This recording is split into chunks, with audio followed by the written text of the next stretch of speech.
Oggi voglio condividere con voi una storia incredibile e piena di colpi di scena. Dopo 21 anni di matrimonio ho scoperto una verità scioccante sulla mia vita coniugale. Restate con me per scoprire come ho affrontato questa situazione e come ha cambiato la mia vita per sempre. Non vorrete perdervi un solo dettaglio. Siamo sposati da 21 anni. Mia moglie gestisce un asilo nido. Lei ha 39 anni e io 41. Abbiamo due ragazze adolescenti, di 14 e 16 anni. Io sono alto 1,93 m, peso 122 kg e ho giocato a football al college. Lavoro come caposquadra in un cantiere e faccio il buttafuori in un club per guadagnare qualche soldo extra. Lavoro spesso molte ore e a volte torno a casa tardi. Una notte sono tornato a casa dopo le 2 e ho visto che la macchina di mia moglie non era nel vialetto. Sono entrato in casa e ho visto che le mie figlie erano ancora sveglie a guardare la TV alle 2 del mattino. Avrebbero dovuto essere a letto visto che c'era scuola il giorno dopo. Le mie figlie hanno detto che avevano provato a chiamare e mandare messaggi alla loro madre, ma lei non rispondeva. Anch'io l'ho chiamata e le ho mandato messaggi per un'ora. Alle 3:37 del mattino è rientrata barcollando, ubriaca. Abbiamo avuto una grossa discussione. Dopo la discussione ho deciso di dormire sul divano per cercare di riposare qualche ora, visto che dovevo svegliarmi alle 7 per il mio lavoro.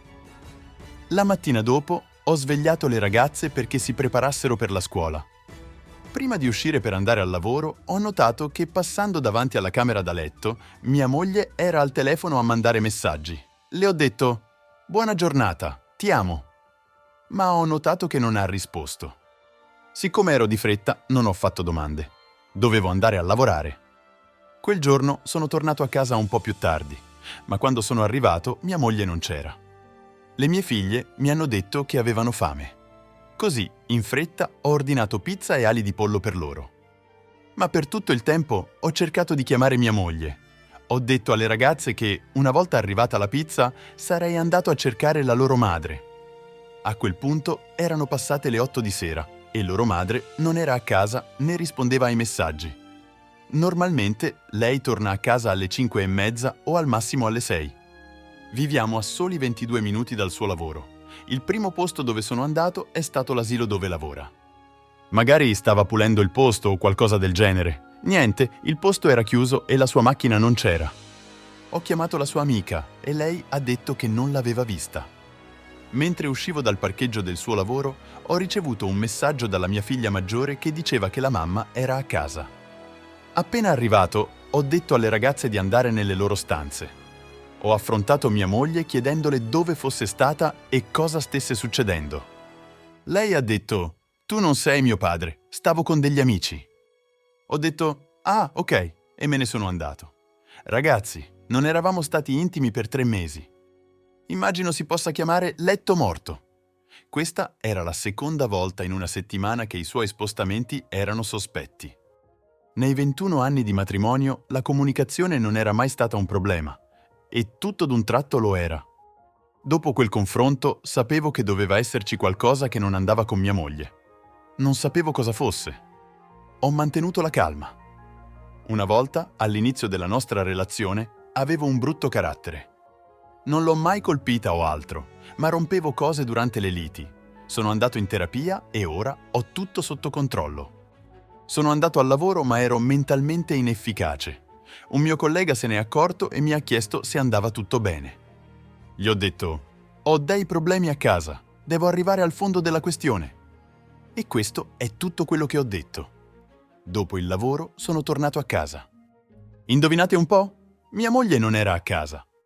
Lei torna sempre prima di me, non mi sono agitato. Ho preso il laptop e ho deciso di fare delle ricerche su dispositivi che potessi usare per tracciare mia moglie. Con mia sorpresa, non potevo usare un tracker in Virginia. Credo che rientri nella legge contro lo stalking, quindi un GPS tracker era fuori discussione. La mia unica altra opzione era un investigatore privato.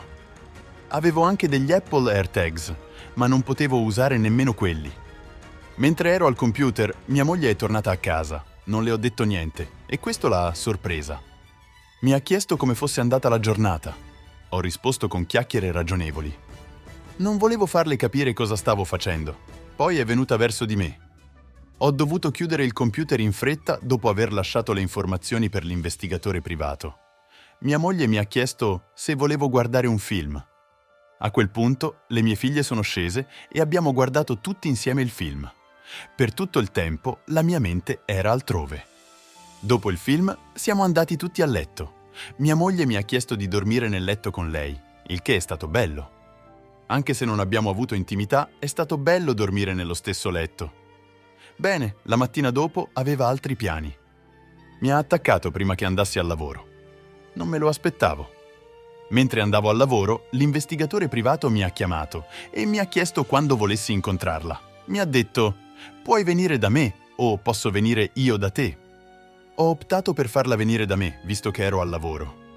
Ci siamo incontrati durante la mia pausa pranzo e le ho raccontato cosa era successo le 2 volte che i movimenti di mia moglie erano stati sospetti. Le ho dato una foto di mia moglie, il tipo di macchina che guida e dove lavora. Le ho anche dato una foto della sua migliore amica. Subito le ho dato un acconto e le avrei dato il resto al lavoro finito. Ha iniziato subito. Entro un mese, l'investigatore privato ha scoperto che mia moglie lasciava il lavoro, andava a casa della sua migliore amica e stava lì per circa un'ora. Poi andava a casa di un tipo per ore. Ma non è tutto. Quando questo tipo la salutava alla porta, aveva le mani dappertutto. Si scambiavano un bacio veloce e lei entrava. A un certo punto, lei gli ha anche portato del fast food a casa per cena. L'investigatore privato li ha anche beccati a fare l'amore nella sua macchina una notte dietro un bar. La macchina che le avevo comprato io. È venuta al mio lavoro e mi ha dato questo pacchetto pieno di prove. Il mio cuore è affondato. Ho agito in fretta una volta ottenute le informazioni dall'investigatore privato. Appena tornato a casa, ho preso un appuntamento con un avvocato divorzista per vedere quali fossero le mie opzioni. Siccome guadagnavo più di mia moglie, probabilmente avrei dovuto pagare degli alimenti. E poi c'erano i bambini. Quando ho parlato con l'avvocato, mi ha consigliato di non lasciare la casa. «Resta in casa», mi ha detto. «Non devi lasciare la tua casa a meno che non andiate d'accordo». Ho chiesto il divorzio quel giorno, citando l'infedeltà.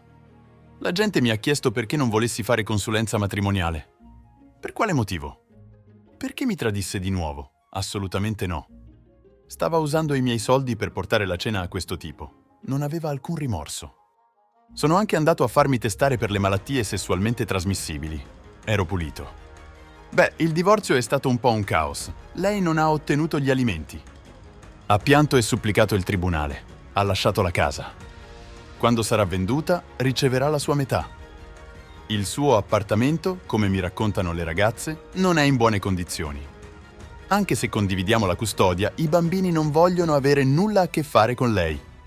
Il suo amante era divorziato, quindi non aveva né moglie né fidanzata, secondo l'investigatore. Circa 6 mesi dopo il divorzio, abbiamo scoperto che la mia ex moglie aveva perso il lavoro. Non è stata licenziata. L'asilo dove lavorava stava chiudendo. Mi ha chiamato e mandato messaggi diverse volte chiedendo di prestarle dei soldi. Le ho detto di chiedere al suo amante. L'unica volta che parliamo è riguardo ai bambini. Comunque, voglio ringraziare personalmente Storie di Tradimento per avermi permesso di condividere la mia storia. Voglio che altri uomini riconsiderino seriamente la consulenza matrimoniale o la riconciliazione. Siate solo cauti, altri 2 colleghi del mio lavoro ci hanno provato. Solo per scoprire che le loro mogli li tradivano ancora. Un uomo era sposato da 11 anni e un altro collega da 8. Se ho imparato qualcosa da questa esperienza è che la fiducia è cruciale in ogni relazione. Senza fiducia non c'è alcuna base. Le mie figlie ed io siamo più vicini che mai. Abbiamo le nostre routine e ci godiamo il nostro tempo insieme. Ho preso nuovi hobby e mi sono concentrato sulla mia crescita personale e continuo a passare più tempo con le mie figlie. La vita dopo il divorzio non è facile, ma è un nuovo inizio. Spero che la mia storia aiuti qualcuno là fuori che sta attraversando una situazione simile. Ricorda, meriti di essere felice e rispettato.